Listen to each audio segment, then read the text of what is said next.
So here we are, the 100th episode of the Motion Picture Notion. And I've had it planned for a little while, but what I want to do for this video is a top 10, and the reason why I do that in quotations is because no matter what the hell I put on the list, there's going to be something down the road a piece that I'm going to be like, oh shit, why didn't you think of that? So, 10 movies that I really fucking like. Here goes.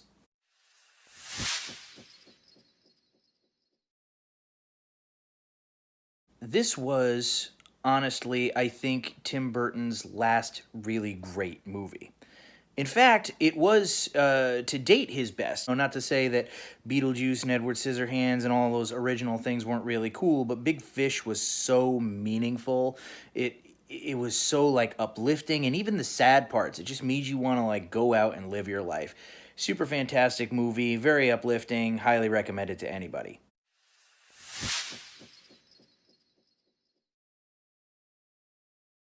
So this movie came out in 1986. I didn't watch it until the 90s, but it's great. I feel like it slipped underneath the radar for a lot of people. It's a very like underground, oddball kind of 80s comedy. Val Kilmer's comedic timing is great. Everybody in the movie is great. Even like Kent was really friggin' funny as a ass kiss, and Jerry is just a fucking piece of shit. You know, that poor bastard. I don't know that actor's name. I'll look it up, but he's the guy, the dickhead from Ghostbusters. I feel like he just gets typecast as a dick all the time. But anyways, it's kind of a bizarre movie, which I think is why it slipped under the radar. But if you're into that kind of like alternative 80s thing, I would definitely give it a shot.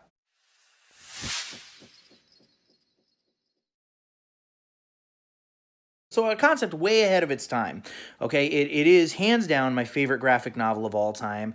When the movie came out, I was not familiar with it. I was like, Watchmen, what the hell is this? It looks like some shitty knockoff. But the girl I was dating at the time said, no, seriously, read the book. She let me borrow it.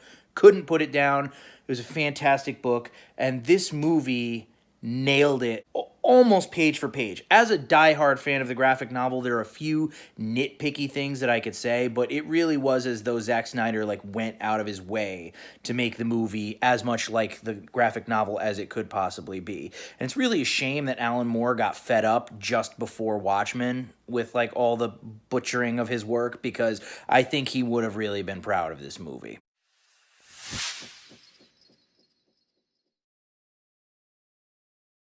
This I'm going to go over really quick because I've already done a video about it. Men Who Stare at Goats. It's another movie that kind of like, you know, it gives me the happy vibes, that existential kind of depression that you can get sometimes in life. Like this makes you, you know, kind of pokes fun at that and allows you to laugh at it.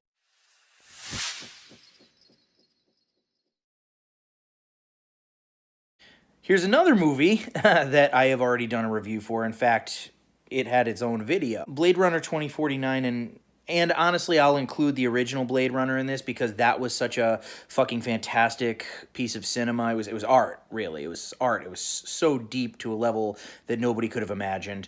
So it's kind of mind-blowing that all those years later, they were able to do a movie that not only matched the first Blade Runner, that's a tough act to follow, but actually surpassed it in certain ways. I mean, utterly mind blown. And I really hate Sony Pictures. This was a total anomaly. I don't know what the fuck happened, but they fucking hit the nail on the head with that one.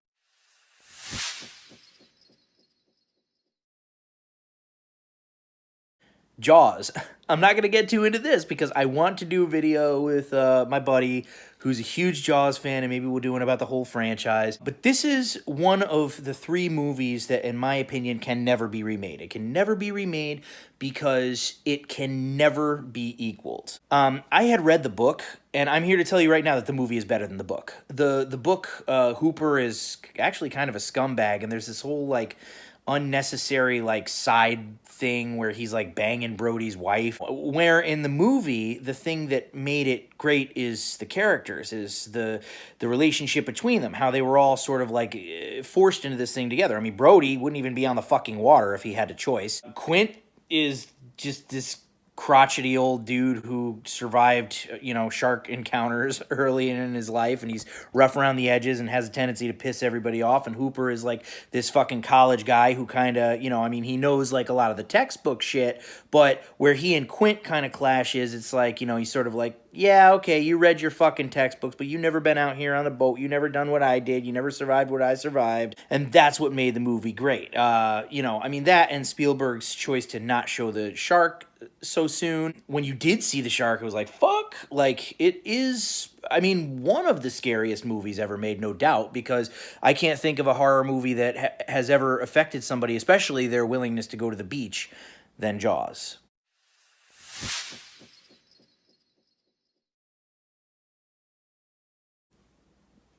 Again, I want to do a whole video on it. Every season, I want to do a review for one of the Phantasm movies. So I'm just going to simply say my favorite horror movie ever made. There it is.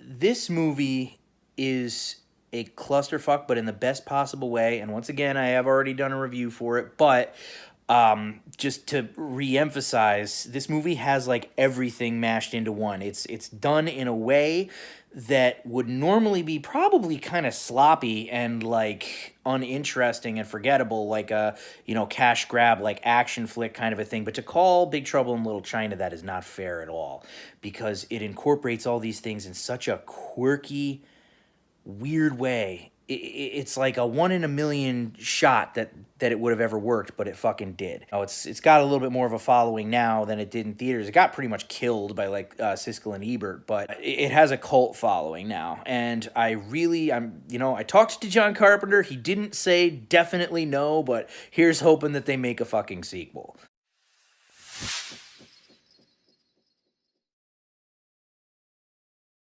This is definitely my second favorite movie of all time, and the best. I don't even know if you'd really call it a coming of age, as a character study of kids in high school.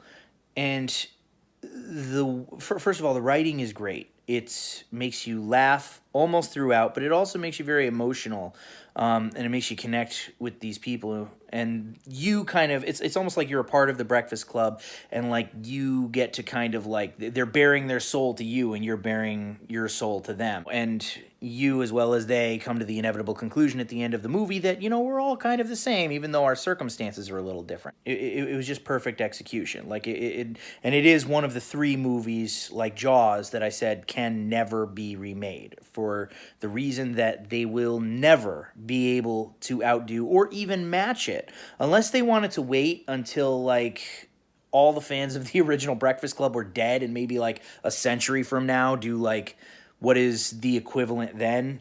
But anytime you have any movie that deals with similar themes, people are going to be like, oh, it's sort of like the Breakfast Club of blah blah blah blah blah blah blah. It's like a standard. It's like The Exorcist, and other exorcism movies. There could be other good exorcism movies, but there's only going to be one OG. This is the OG of teen character studies. The Breakfast Club is a fucking masterpiece.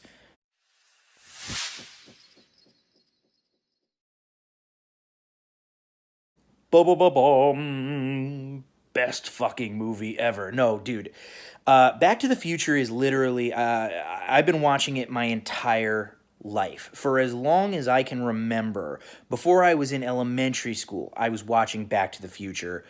I love this movie. I have seen this movie so many times, and every time I watch it, I am equally entertained. It just has limitless rewatchability. It's a astounding movie. It gets you fucking pumped. It's funny, but it's not exactly. I guess it is a comedy.